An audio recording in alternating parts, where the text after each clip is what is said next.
মার্চের আন্তর্জাতিক বিরতি, বিশ্বকাপের কাউন্টডাউন শুরু হয়ে গেছে। আর সেই প্রস্তুতির মঞ্চেই ফুটবলের বড় দুই নাম ব্রাজিল ও ফ্রান্স।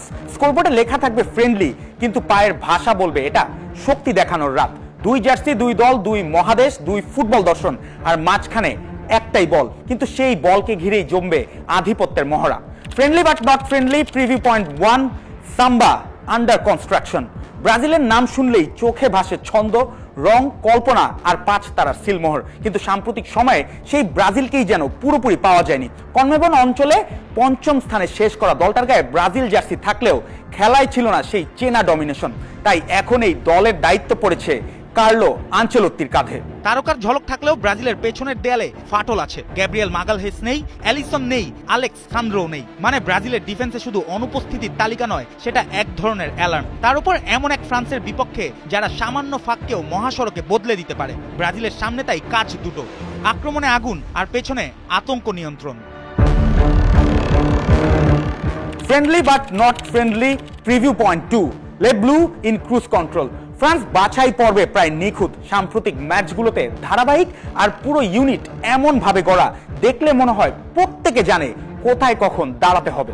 দেশমের দল চোখ ধাঁধানো ফুটবল সব সময় খেলে না, কিন্তু তারা জানে কখন ম্যাচের গলা চেপে ধরতে হয়। ইউক্রেনের বিপক্ষে 4 গোল, আজারবাইজানের বিপক্ষে 3 গোল, আর সব মিলিয়ে অপরাজিত ছন্দ। ফ্রান্স এখন এমন এক দল যারা গতি বাড়ায়ও হিসাব করে, আবার থামায়ও হিসাব করে। Friendly but not friendly, preview point 3, no Neymar new noise. এই উইন্ডোতে ব্রাজিল ফোর্টের সবচেয়ে বড় শিরোনাম নেইমার নেই। আনচেলত্তি যেন পরিষ্কার করে দিয়েছেন, নাম নয় এখানে দরকার কাজ। স্মৃতির ওপর নয়, বাজি ধরতে হবে মুহূর্তের ওপর। তাই ডাক পেয়েছে নতুন মুখ, নতুন পা, নতুন স্পন্দন। ইগোর তিয়াগো, রায়ানের মতো তরুণদের অন্তর্ভুক্তি শুধু স্কোয়াডের সংখ্যা বাড়ানো নয়, বরং ভবিষ্যতের দরজা খুলে দেখা। এই ব্রাজিলটাই পরিচিত আবার অপরিচিত, আর সেই অচেনা দিকটাই হয়তো তাদের সবচেয়ে বিপজ্জনক দিক। Friendly but not friendly, preview point 4, এমবাপ্পে's chase for immortality।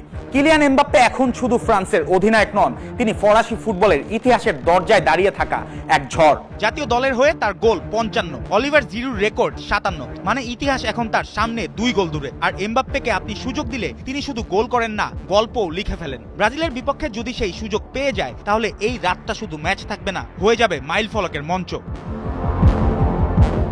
Friendly but not friendly, preview point 5, the Vini effect.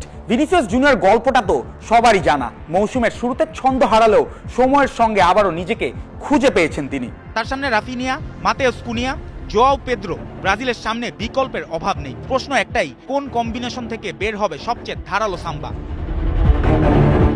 Friendly but not friendly, preview point 6, the Olise effect. Mbappe আলো কিনে নেন, কিন্তু ফ্রান্সের আক্রমণে আলো জ্বালিয়ে রাখার কাজটা অনেকেই করেন। আর মাইকেল অলিসে সেই তালিকার সারিতে প্রথম নাম। ক্লাব ফুটবলে তার ফর্ম, তার সৃজনশীলতা সবই ইঙ্গিত দেয় তিনি এখন ম্যাচের গতিপথ পাল্টে দেওয়ার মতো খেলোয়াড়। সঙ্গে আছেন দেমবেলে, শেরকি। একজন ডান দিক দিয়ে কাটেন, আরেকজন ফাঁকের ভেতর দিয়ে কাজ সারেন। এই ফরাসি আক্রমণকে এক দিক দিয়ে ঠেকানো মানে অন্য দিক খুলে দেয়া, আর সেটাই তাদের আসল tactics. Friendly but not friendly, preview point 7, dead even deadly rivalry. ইতিহাসের খাতায়ও এই লড়াই ব্যালেন্স শিটে দুর্দান্ত। ব্রাজিল জিতেছে 6 বার, ফ্রান্সও 6 বার। কেউই কারো ঘাড়ের উপর দাঁড়িয়ে নেই। তবে সবশেষ দেখায় হাসি ছিল ব্রাজিলের মুখে। 2015 সালে প্রীতি ম্যাচে ফরাসিদের মাটিতে 3-1 গোলে জিতেছিল সেলেসাওরা। তাই এবার ফ্রান্স নামবে সেই স্মৃতির বেদনা শোধ করতে, আর ব্রাজিল নামবে ইতিহাস মনে করিয়ে দিতে। এই ম্যাচকে ফ্রেন্ডলি বলে পাশ কাটানোর সুযোগ নেই। এটা ব্রাজিলের জন্য নতুন মুখ, নতুন ছক আর নতুন বিশ্বাসের পরীক্ষা। আর ফ্রান্সের জন্য নিজেদের স্থির শক্তিকে আরো একবার বিশ্ব মঞ্চের ভাষায় অনুবাদ করার সুযোগ। একদিকে সাম্বা, অন্যদিকে স্টিল। শেষ বাঁশি হয়তো বলে দিবে এটা একটা প্রীতি ম্যাচ, কিন্তু তার প্রতিধ্বনি শোনা যেতে পারে বিশ্বকাপ পর্যন্ত। জুবাইর নূর, 71।